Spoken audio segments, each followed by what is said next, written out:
Hi hello guys, welcome back to our channel. ഇന്ന് ഞാൻ നിങ്ങളെ കാണിക്കാൻ പോകുന്നത് ചന മസാല ഉണ്ടാക്കുന്ന വീഡിയോയാണ്. അപ്പോൾ അതിനകത്തേക്ക് ചേർക്കുന്ന ഇൻഗ്രീഡിയൻസ് ഒക്കെയാണ് ഞാൻ ഈ ആദ്യം കാണിച്ചേക്കുന്നത്. ഇതെന്ന് പറയുന്നത് ആഫ്രിക്കൻ മല്ലിയിലയാണ്. നിങ്ങളുടെ കയ്യിൽ സാധാ മല്ലിയില ഉണ്ടെങ്കിൽ അത് ആഡ് ചെയ്ത് കൊടുത്താൽ മതി.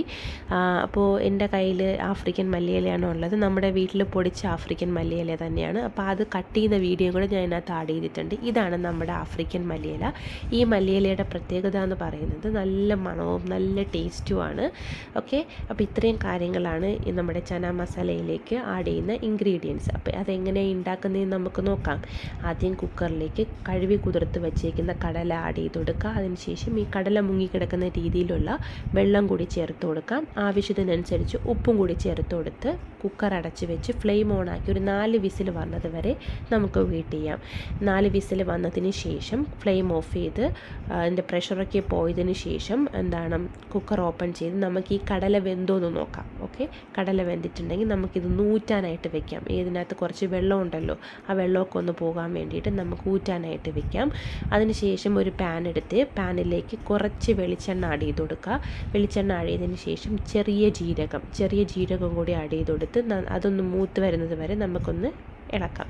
അതിനുശേഷം നമ്മൾ ചോപ്പ് ചെയ്ത് വെച്ചേക്കുന്ന സവാള, അത് മൊത്തത്തിൽ നമ്മൾ അരിഞ്ഞ് വെച്ചേക്കുന്ന സവാള മൊത്തത്തിൽ ആഡ് ചെയ്യൽ, കുറച്ച് മാത്രം സവാള ആഡ് ചെയ്ത് കൊടുക്കുക. അതിനുശേഷം ഈ സവാള ഒന്ന് വഴണ്ട് വരാൻ വേണ്ടിയിട്ട് കുറച്ച് ഉപ്പും കൂടി ആഡ് ചെയ്ത് കൊടുക്കുക. ഇത് നന്നായിട്ട് മിക്സ് ചെയ്തതിന് ശേഷം ഈ സവാള ഒന്ന് ബ്രൗൺ കളർ ആവുന്നത് വരെ നമുക്കൊന്ന് മിക്സ് ചെയ്ത് കൊടുക്കാം. അതിനുശേഷം നമ്മൾ ഈ ഊറ്റാൻ വെച്ചേക്കുന്ന കടല കൂടി ഇതിനകത്തേക്ക് ആഡ് ചെയ്ത് കൊടുത്ത് നന്നായിട്ട് ഇളക്കുക. ഇളക്കിയതിന് ശേഷം നമുക്കിതിനകത്തേക്ക് കുറച്ച് മസാലകളോടി ചേർത്ത് കൊടുക്കാം. അപ്പോൾ മസാലകളെന്ന് പറയുന്നത് മുളക് പൊടി, മഞ്ഞൾപ്പൊടി, കുരുമുളക് പൊടി, ഗരം മസാല, ആവശ്യത്തിനനുസരിച്ച് ഉപ്പും കൂടി ആഡ് ചെയ്ത് കൊടുത്ത് നമുക്ക് നന്നായിട്ടൊന്ന് മിക്സ് ചെയ്തെടുക്കാം. ഓക്കെ, അപ്പോൾ എൻ്റെ വീഡിയോ നിങ്ങൾ ആദ്യമായിട്ടാണ് കാണുന്നതെങ്കിൽ എൻ്റെ വീഡിയോ ഇഷ്ടപ്പെടുവാണെങ്കിൽ ലൈക്ക് ചെയ്ത് ഷെയർ ചെയ്ത് സബ്സ്ക്രൈബ് ചെയ്ത് സപ്പോർട്ട് ചെയ്യണേ. അപ്പോൾ നമുക്കിത് നന്നായിട്ടൊന്ന് മിക്സ് ചെയ്തെടുക്കാം. നമ്മുടെ മസാലകളൊക്കെ ഈ കടലയിൽ പിടിക്കുന്നത് വരെ നമുക്ക് നന്നായിട്ടൊന്ന് മിക്സ് ചെയ്തതിന് ശേഷം പിന്നെ നമ്മൾ അരിഞ്ഞ് വെച്ചേക്കുന്ന സവാളയുണ്ടല്ലോ, അതിൻ്റെ കുറച്ചും കൂടി ആഡ് ചെയ്ത്, മൊത്തം ഇടരുത്, കുറച്ച് സവാളയും കൂടി ഇതിനകത്തേക്ക് ആഡ് ചെയ്ത് കൊടുക്കുക. പിന്നെ തക്കാളിയും ഇഞ്ചിയും കൂടെ ചേർത്ത് കൊടുക്കാം. എന്നിട്ട് നമുക്ക് നന്നായിട്ടൊന്ന് മിക്സ് ചെയ്തെടുക്കാം. ഇതെല്ലാം കൂടെ ഒന്ന് എല്ലായിടത്തും എത്താൻ വേണ്ടി നമുക്ക് നന്നായിട്ടൊന്ന് മിക്സ് ചെയ്ത് കൊടുക്കുക. മിക്സ് ചെയ്തതിന് ശേഷം ഇത് കുറച്ച് വിനാഗിരി, നമുക്ക് പുളിപ്പിന് വേണ്ടിയിട്ട് കുറച്ച് വിനാഗിരിയും കൂടി നമുക്ക് ചേർത്ത് കൊടുക്കാം. നിങ്ങളുടെ കയ്യിൽ നാരങ്ങയാണ് ഉള്ളതെങ്കിൽ നാരങ്ങ ആഡ് ചെയ്ത് കൊടുത്താൽ മതി. എൻ്റെ കയ്യിൽ വിനാഗിരി ഉള്ളതുകൊണ്ടാണ് ഞാൻ വിനാഗിരി ആഡ് ചെയ്ത് കൊടുത്തത്. ഓക്കെ, അപ്പോൾ വിനാഗിരിയും ആഡ് ചെയ്ത് കൊടുത്ത് നന്നായിട്ട് മിക്സ് ചെയ്തതിന് ശേഷം നമുക്കതൊരു വേറൊരു പ്ലേറ്റിലേക്ക് നമുക്ക് സെർവ് ചെയ്തതിന് ശേഷം ബാക്കി നമുക്ക് അരിഞ്ഞു വെച്ചേക്കുന്ന ബാക്കി വെജിറ്റബിൾസ് ഉണ്ടല്ലോ, അതുകൂടി നമുക്ക് ഇതിനകത്തേക്ക് ചേർക്കാം.